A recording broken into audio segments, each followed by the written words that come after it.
আজ 7ই মে 2026, স্বাধীন পশ্চিমবঙ্গ তো বটেই, স্বাধীন ভারতের ইতিহাসে এই দিনটি স্মরণীয় হয়ে থাকবে মমতা বন্দ্যোপাধ্যায়ের সৌজন্যে। দেখুন, ইতিহাস দুই ধরনের মানুষকে স্মরণীয় করে রাখে, একটা হচ্ছে ভালো কাজের জন্য আর একটা খারাপ কাজের জন্য। সাধু সন্ত গুণীজনদের স্মরণীয় করে রাখে ইতিহাস, আবার ইতিহাস লিখে রাখে বড় চোর, বড় ডাকাত, বড় খুনি, বড় খারাপ মানুষদের। এখানে সবরাজরাও যেমন থাকে, তেমনি থাকে বড় বড় সাধু মুনি ঋষিরা। শুধু প্রথম দল পায় মানুষের সম্মান, আর দ্বিতীয় দল ওই যারা দুষ্কৃতী তারা পায় মানুষের ঘৃণা। 7 মে দিনটিকে দেশের মানুষ, অন্তত পশ্চিমবঙ্গের মানুষ, কিভাবে স্মরণ করবে? দেখুন, সময় কারো জন্য অপেক্ষা করে না, কিন্তু মাঝে মাঝে সময় এমনভাবে থমকে দাঁড়ায় যেখানে ক্যালেন্ডারের একটা তারিখ হয়ে ওঠে ইতিহাসের পরিহাস। আগামীকাল বাদে পরশু 9 তারিখে নতুন মন্ত্রিসভা শপথ নেবে। সাধারণ মানুষের কাছে এটি হয়তো ক্যালেন্ডারের আর 5টা দিনের মতো, কিন্তু বাংলার মসনদে আসীন যিনি আছেন, তার এখন অবধি যিনি আছেন, তার অন্দরমহলের জন্য এটি একটি মহাপ্রলয়ের দিন। আর আজ 7ই মে রাত 12টা বাজলেই ঘাড় ধাক্কা, বেরিয়ে যাও। শুধুই আইনি খাতায় কলমে নয়, প্রায় আক্ষরিক অর্থেই ঘটবে ঘটনাটি। কারণ আবাহন যেমন সম্মানজনক, বিসর্জনও তেমন শোভন সুন্দর হতে পারে যদি বিসর্জনে যাবেন যিনি, তার ওই বিদায় স্যালুট নেওয়ার যোগ্যতা থাকে। এই যোগ্যতার মানদণ্ডে মমতা ব্যানার্জি ডাহা ফেল মেরে গেলেন। ফেল বললে কম বলা হয়, গদি আঁকড়ে রাখার যে লজ্জাজনক কাণ্ড কারখানা তিনি করছেন, সেটা দেখলে তাকে করুণারও অযোগ্য মনে হয়। বিধানসভার মেয়াদ শেষ। এটা গণতন্ত্র গায়ের জোরে নয়, ভোটের জোরে কুর্সি মেলে। 2011 বুদ্ধদেব ভট্টাচার্যকে ভোটের জোরে হটিয়ে যে কুর্সির দখল নিয়েছিলেন মমতা বন্দ্যোপাধ্যায়, আজ ভোটের অভাবে সেই কুর্সি থেকে তার বিদায়ের দিন এসে গেছে। অথচ তিনি বলছেন ছাড়বো না কুর্সি, কারণ এই ভোট তিনি মানেন না। তিনি মনে করছেন, বিশ্বাস করছেন যে মাঠের খেলোয়াড় তিনি, আবার মাঠের রেফারিও তিনি। মামার বাড়ি গুনে গুনে বিস্তর গোল খেয়েছেন বিজেপির কাছে এই নির্বাচনে, কিন্তু বলছেন সেসব গোল অফসাইডে হয়েছে। নির্বাচন প্রক্রিয়া শুরু হওয়ার পর থেকে ভারতের অন্যান্য রাজ্যেও এই নির্বাচন প্রক্রিয়া চলেছে, তারা কিন্তু বারবার আদালতে ছোটেননি, কিন্তু মমতা ছুটেছেন আদালতে বারবার। আদালত যাকে বলে ঝামা ঘষে দিয়েছে তার নাকে মুখে, তবুও জ্ঞান হয়নি। যে পথে চলছেন সেটা দেখলে অতি বড় পাগলও নিশ্চিত হাসছে ও হাসবে। তবু তিনি অনড়। গতকাল কিংবা পরশু দুপাশে পার্ষদদের বসিয়ে যে প্রেস কনফারেন্স তিনি করেছেন, সেখানে পার্ষদদের চোখ মুখ দেখে মনে হচ্ছিল সবার পিতৃবিয়োগ বা মাতৃবিয়োগ হয়েছে। ফিটফাট, এত যে ফিটফাট বাবু অভিষেক, তিনি দাড়ি কামাননি।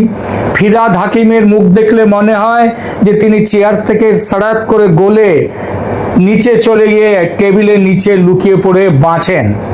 মহাজ্ঞানী বুকনিবাস ডেরেক নিস্তব্ধ। শোভনদেব চট্টোপাধ্যায়, তারও মুখে যেন তার কেমন নির্বিকার একটা মুখ।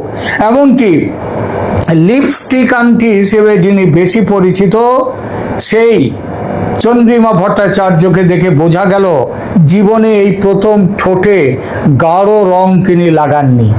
পার্টির প্রেস কনফারেন্স নয়, যেন শ্রাদ্ধ বাড়ির শ্রাদ্ধ বাসরে হাজির হয়েছেন সবাই, ওই শ্রাদ্ধ বাড়ির মতো শোকের পোশাক পরে এবং সমস্ত শরীরে শোকের আবরণ নিয়ে।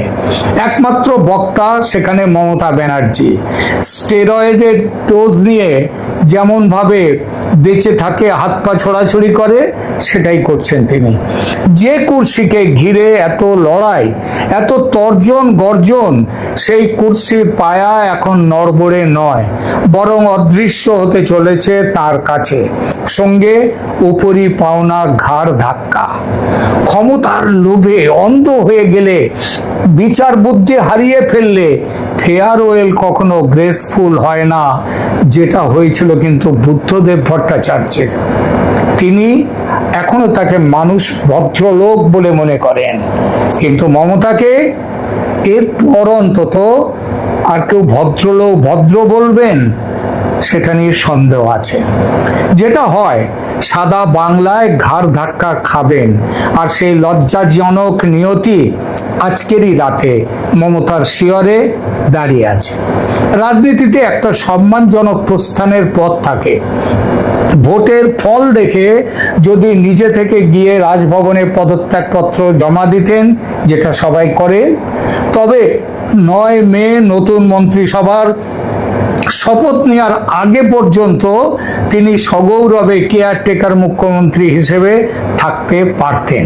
তার প্রোটোকল থাকতো, সম্মান থাকতো, কিন্তু জেদ আর লোভ, আর এই দুয়ে মিলে এখন পরিস্থিতি এমন যে কোনো লাল কার্পেট নয়, বরং আইনি মেয়াদের শেষ ঘন্টা বাজলে আক্ষরিক অর্থেই মুখ্যমন্ত্রিত্ব থেকে বিদায় নিতে হবে তাকে।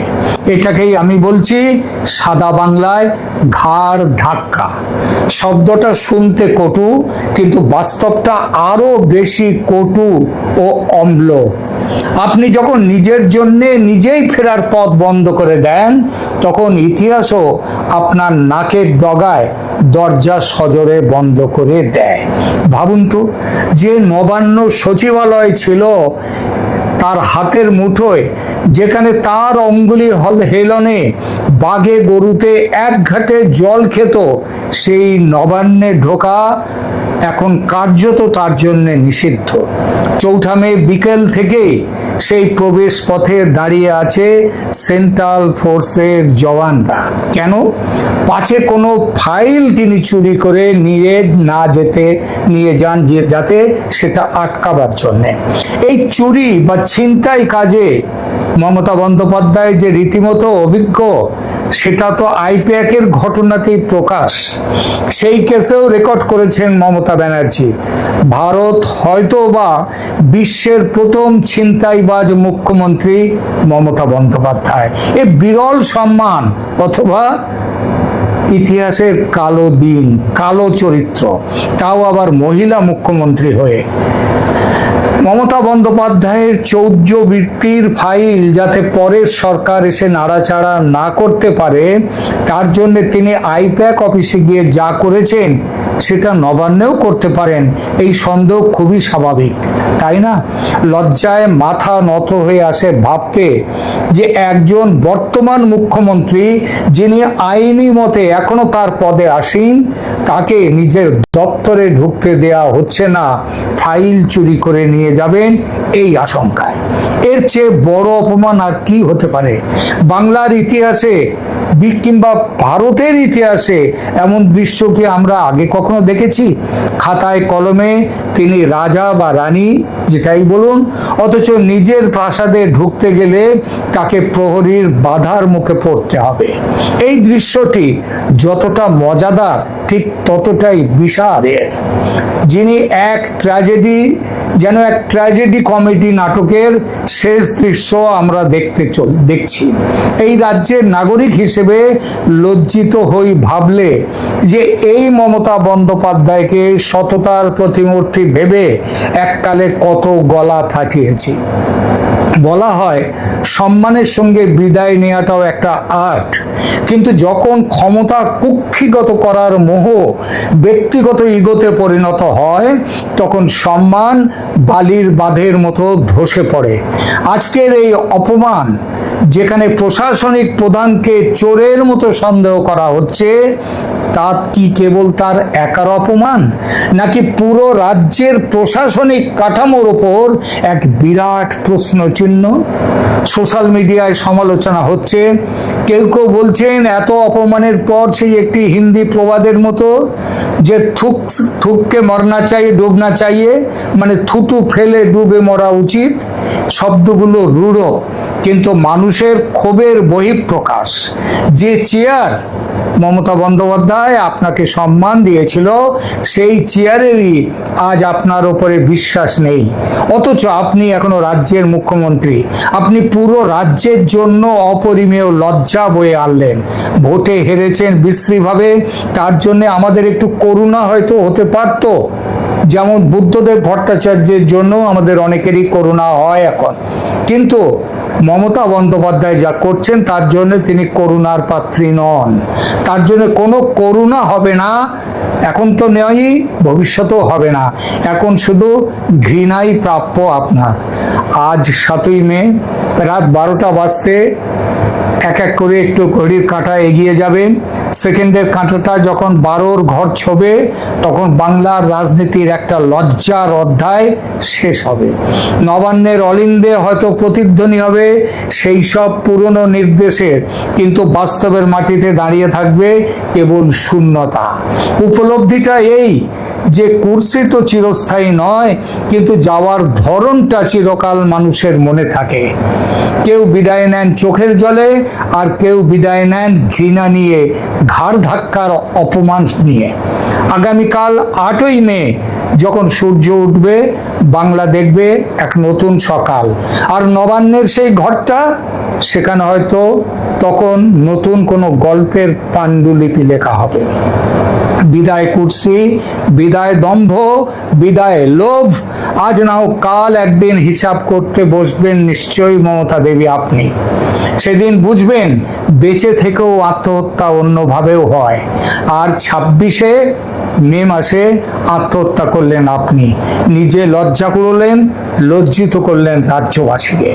ইতিহাস কিন্তু আপনাকে ক্ষমা করবে না।